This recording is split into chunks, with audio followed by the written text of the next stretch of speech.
தக்காளிக்கு ஒரு காலம் இருக்கு. சில நேரங்களில் ரொம்ப விலை அதிகமாக விற்கும், சில நேரம் விலை ரொம்ப மலிவாக இருக்கும். இந்த அதிகமாக தக்காளி உற்பத்தி ஆன நாட்களில் அந்த தக்காளிக்கு விலை போகாது.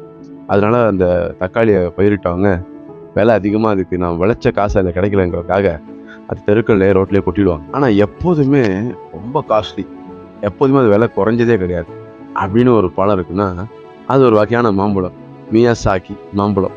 அதோட சீடே ரொம்ப விலை அதிகம்.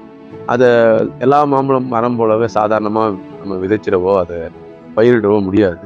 அதுக்கு விசேஷ சில செயல்கள் செய்ய வேண்டியிருக்கு. அந்த மாம்பழம் மட்டும் பறிக்கக்கூடாது, அதான் பழுக்கணும், அதாவது தானாக கீழே விழணும், விழும்பொழுது சேதம் இல்லாமல் அந்த முழுசாக அப்படியே அழகாக கிடைக்கணும். ஸோ இப்படி அந்த மாம்பழம் பொறுப்பாக அதை ரொம்ப கவனமாக பார்த்துக்கிறதுனாலவே அதுக்கு இவ்வளோ விலை.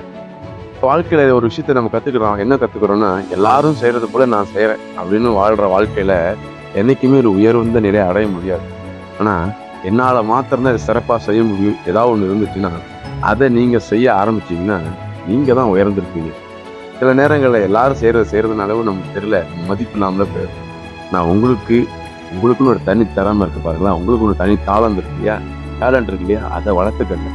இப்போது நான் பேசுகிறத கூட இப்போது வளர்ந்துருக்க டெக்னாலஜி யூஸ் பண்ணி ஒரு ஏஐ வாய்ஸ் போட்டு நான் பேசலாம்.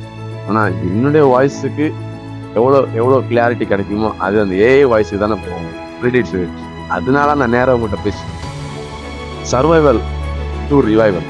சர்வைவல் அப்படிங்கிறது பிழைச்சிக்கிறது, எதையாவது பண்ணி எப்படியாவது வாழ்ந்துடுறான் அப்படின்னா சர்வைவல். ஆனால் ரிவைவல்ங்கிறது அவனால் மட்டும்தான் அப்படிங்கிறது. உங்களால் மட்டும்தான் இந்த உலகத்தில் எது நன்மையை செய்ய முடியும் அப்படின்னா அதுக்கேற்ற திறமையும் தாழ்ந்து உங்கள்கிட்ட தான் இருக்கு. நீங்கள் சிறப்பாக செய்யுங்க, நிச்சயமாக கடவுள் உங்களை ஆசீர்வதிப்பார். God bless you. நம்ம ஒன்றும் தக்காளி இல்லை, நம்ம கடவுளுடைய சாயலில் படைக்கப்பட்ட பிள்ளைகள். ஒரு நாளில் விலை ஏறத்துக்கு, ஒரு நாள் விலை குறையிறது, ஒரு நாள் உச்சத்துலேயும் ஒரு நாள் அடிமட்டத்திலையும் போகிறதுக்கு நம்ம யாரும் தக்காளி கிடையாது.